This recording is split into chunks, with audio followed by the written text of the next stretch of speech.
Hammamizga ma'lumki, reading part 5 qismimizda savol turlari ikki xil, ya'ni 31, 32, 33 gacha javob topishingiz kerak. Demak, yana bitta ma'lumot. What does the writer suggest about finding new dinosaur? Ya'ni yangi dinozavrlarni topish haqida yozuvchi nimani taklif qildi? Demak, assalomu alaykum barchaga. Men ismim Mr. Zohid. Men Mentor Schoolda Cipher Instructor sifatida inglizdan dars beraman. Men 4 yillik ish tajribaga ega ustozman va men shuncha vaqt orasida mingdan ziyod o'quvchilarni xursand bo'lishga sababchi bo'lganman. Men hozirgi kunda Mentor Schoolda dars beraman va bizning asosiy maqsadimiz natijaga yo'naltirilgan ta'lim. Agarda siz ham Cipher va IELTS dan yuqori natijani tezroq olmoqchi bo'lsangiz, Mentor School aynan siz uchun. Hammamizga ma'lumki, reading part 5 qismimizda savol turlari ikki xil, ya'ni gap filling hamda multiple choice question tashkil topgan. Hozir hammamiz e'tiborimizni gap filling savol turiga qaratamiz. Demak, bu yerda 31, 32, 33 gacha javob topishingiz kerak. Javoblar hammasi tekstda beriladi, in order, ya'ni tartibma, ketma-ket tarzda beriladi. Siz write no more than one word or a number for each question. Siz har bitta savolga bitta so'z yoki bitta raqam yozishingiz kerak ekan. Demak, ikkita so'zlik answerimiz xato bo'ladi. Birinchi savolni tarjima qilamiz va tekstdan topib olamiz. This species of dinosaur has only recently been found in an area of China. Scientists believe that it was bird-like in appearance and probably no bigger than a something. Demak bo'ldi. Ya'ni hozirgi kunda dinozavrlarning bu turlari faqatgina Xitoyda topiladi deyishyapti. Olimlar shunga ishonadiki, bu qushga o'xshash ko'rinishda bo'ladi va uni kattaligi nimadandir katta bo'lmas ekan. Demak, no bigger than a something. Har doim bilamiz, artikl bilan ishlash juda ham muhim, ya'ni gap filling savol turida. Chunki bilamiz, artikldan keyin har doim bizga noun kelishi kerak. Demak, 30 ning javobiga biz noun. Demak, o'sha dinozavrlarning o'sha qushga o'xshash ko'rinishi nimadandir katta emas ekan. Demak, bizga kala so'zlar artiklni olamiz va nimadandir katta emas. Tekstdan qidirib boshlaymiz. Har doim 30 ning javobi tekst bosh birinchi qismida beriladi, birinchi paragrafda. Demak, yana bitta ma'lumot, har doim reading part 5 savollari ketma-ketlikda keladi deb aytdim boya ham va tekstni bosh qismidan keladi. Xo'sh, davom etamiz. Misol uchun avvalgi sinfda gap ketganda tekstni aynan joyidan topib beraman. Zerikib qolmasligingiz uchun. Living in what is now China, the species would have resembled a strange bird. Demak, strange bird, boyaga bird-like. It was about the size of a sheep and covered in feathers. Bo'ldi. Demak, qarasangiz, Xitoyda gap ketgan bo'l. Mana hozirgi nafat Xitoyda mavjud, ular o'sha qush shaklida bo'ladi va buni o'lchami, demak bu yerda nimadandir katta emas ekan. Size of a sheep. Demak, javobimiz nima ekan? Sheep. O'zbekchasiga qo'y. Va pastga savolga qaytamizda.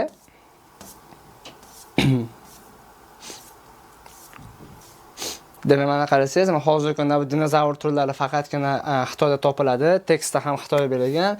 Olimlar ishonishadiki, buni ko'rinishi nimadandir katta emas demayotgan, size bitta qo'ychalik bo'lar ekan. Demak, no bigger than a sheep. Javobimiz sheep.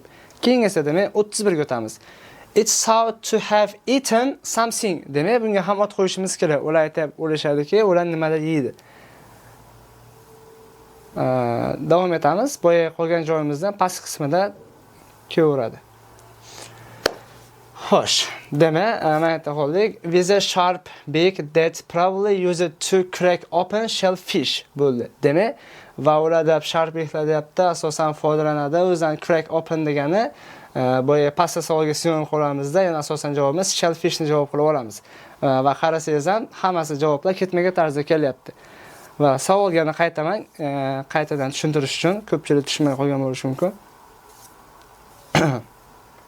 Demak, mana it's thought to have eaten something. Demak, bu yerda ham aytganki, it's thought to have eaten shellfish and it used its nimasidadir. Demak, gap qismi har doim ham tekstda eaten degan so'z bo'lishi kerak emas, yoki eatendan keyin kerakkan so'z qo'yish kerak emas.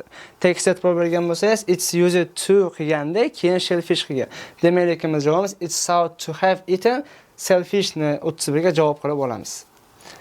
Va davom etamiz 32 ga demak. Va it's used bu foydalangan uning nimasidadir to get through their hard exterior, ya'ni ularni hard exterior olishdan foydalangan. Uning nimasini javobini topamiz. Tekstdan davom etamiz.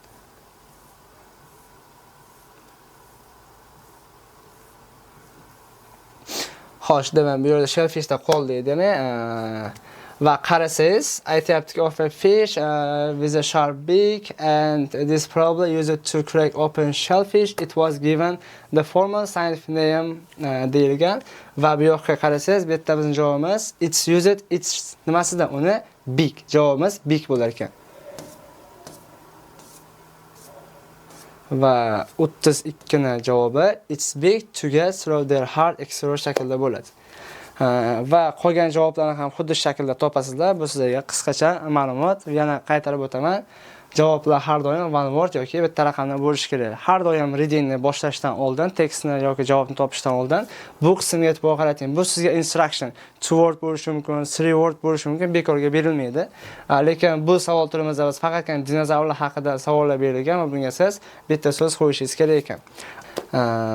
As I told you before, boya tepada aytib o'tganimdek, part 5 qismi faqatgina gap film bilan cheklanib qolmasdan, bu turda bizda 2 dona multiple choice question ham tashkil qilingan. Tekstni to'liq tushunishingiz uchun. Demak, 34-35-savolga qaraymiz. Hozir 30-ni sizlarga tahlil qilib beraman qanday ishlashni. What does the writer suggest about finding new dinosaur? Ya'ni yangi dinozavrlarni topish haqida yozuvchi nimani taklif qildi? Demak, biz dinozavrlarni topsak shunaqa bo'ladi degan taklif tekstda berilgan qaysi qismida o'shani topamiz. Hamma javoblarni ko'rib chiqasizlar. Misol uchun A, B, C, D. Ada, many scientists dream of being able to do so one day. Juda ham ko'p olimlar deyapti, buni bir kun qilishiga hayol orzu qiladi. Yoki B'da it's probable that most have now been discovered. Bu aniqki, bularning juda ham ko'pchilik hozirgina kashf qilingan. Demak, C javobda people are running out of place to look for them. Ya'ni odamlar ularga g'amxo'rlik qilishning joylar qidirishyapti va D'da ham it's becoming relatively common to dig one up shaklda. Endi javobini topamiz. Tekstga qaytamiz uning uchun.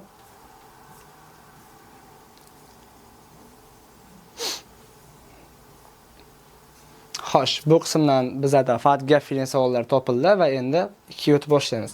It's every dinosaur's obvious chance there's wish to discover and name a completely new species. Demak, mana yangi turlar haqida gaplar ketdi. Aynan writer says deyilmaydi. O'zi buni writer yozib chiqqan, o'shani nazarda tutib aytayapti. Qanday taklif bergan, o'shani topishimiz kerak demak. Savollar ketgan. In fact, what my colleagues and I did wasn't that unusual. New dinosaurs are appearing everywhere these days. Demak, hozirgina yangi dinozavrlar deyapti, hamma joyda ko'rinishi mumkin, taxminan 50 yildan beri.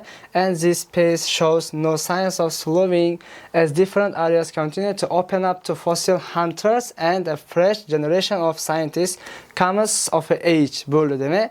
Bizga mana shu yerda berilgan va bu ko'rsatadiki belgilarini turli arenalar bilan open up, ya'ni ochishlarni davom etishimiz yoki fossil hunterlar va fresh generation olimlar ham bu fikrga bu davrga kelgan aynash haqida gap ketgan.